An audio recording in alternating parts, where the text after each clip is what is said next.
पुर district court में एक ऐसी घटना हुई जो ना ही आपने कभी सोची या देखी होगी। करीब 200 औरतों ने बीच कोर्ट में एक इंसान को घसीट घसीट कर चाकू छुरों से मार दिया। अब आप सोच रहे होंगे कि ऐसा क्यों हुआ। जिस इंसान की हम बात कर रहे हैं उसका नाम था अक्कू यादव। दरअसल 32 साल का ये शख्स एक सीरियल किलर, रेपिस्ट और लुटेरा था। अक्कू यादव का असली नाम भगत कालीचरण था, जिस पर कई औरतों के रेप करने और छेड़छाड़ के आरोप थे। ये इंडिया का ऐसा पहला केस था जिसमें करीब 200 पीड़ित महिलाओं ने किसी रेपिस्ट को कोर्ट केस के दौरान ही मार दिया। उस घटना में अक्कू यादव को करीब 70 बार चाकू से घोंपा गया। उसके चेहरे पर लाल मिर्च और पत्थर फेंके गए। और तो और एक पीड़ित महिला ने उसका तक काट दिया। और ये सब नागपुर डिस्ट्रिक्ट कोर्ट के अंदर ही हुआ। दरअसल ये लोकल गुंडा यादव और उसकी गैंग कस्तूरबा नगर के करीब 300 परिवारों को 10 साल से आतंकित कर रही थी। वो वहाँ के लोगों से हफ्ता लेते, उनको मारते पीटते और तो और वहाँ की औरतों का रेप करते थे। उनके खिलाफ कई बार पुलिस में केस हुए, लेकिन हर बार उनको बेल मिल जाती।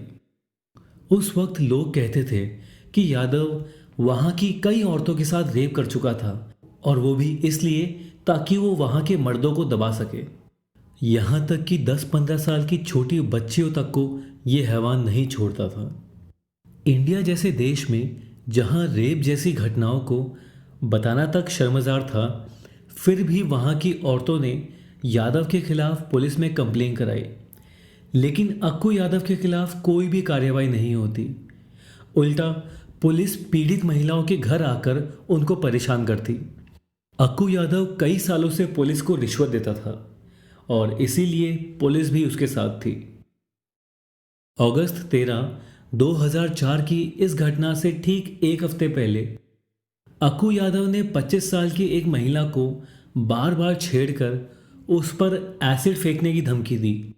तब वहां की उषा नारायण ने अपने देवर की मदद से पुलिस को चकमा देते हुए सीधा डिप्टी कमिश्नर के पास पहुंच गई।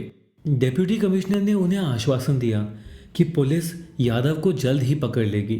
उस रात यादव के घर पर कस्बे के लोगों ने गुस्से में हमला कर दिया और उनको देख अक्कू यादव ने भी सरेंडर कर दिया।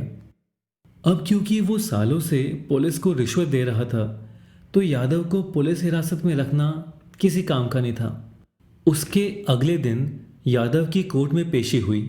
कस्बे के करीब 500 लोग कोर्ट गए इस केस के लिए, लेकिन वहां ये खबर आने लगी कि यादव को बेल मिल जाएगी, जिसका मतलब था वो वापस आकर पूरे कस्बे में और दहशत फैलाता। जब यादव पेशी के लिए कोर्ट रूम जा रहा था, तब उसने कस्बे के लोगों की भीड़ में खड़ी एक महिला को प्रोस्टिट्यूट कहा और बोला कि वो कोर्ट से बाहर आकर सबसे पहले उसका रेप करेगा। उसके इतना बोलते ही भीड़ में खड़ी करीब 200 महिलाओं को आक्रोश आ गया और वो सब कोर्ट के अंदर ही अक्कू यादव को मारने लगी। चाकू, छुरा, मिर्ची पाउडर, उन महिलाओं के हाथ जो भी आया वो उसको मारने लगी। 15 मिनट के अंदर ही अक्कू यादव मर गया। इस हादसे के बाद पूरे कस्बे ने अक्कू यादव की मौत की जिम्मेदारी ली और वो बोले कि या तो इस दुनिया में ये रह सकता था या हम। तो अब आप बताइए,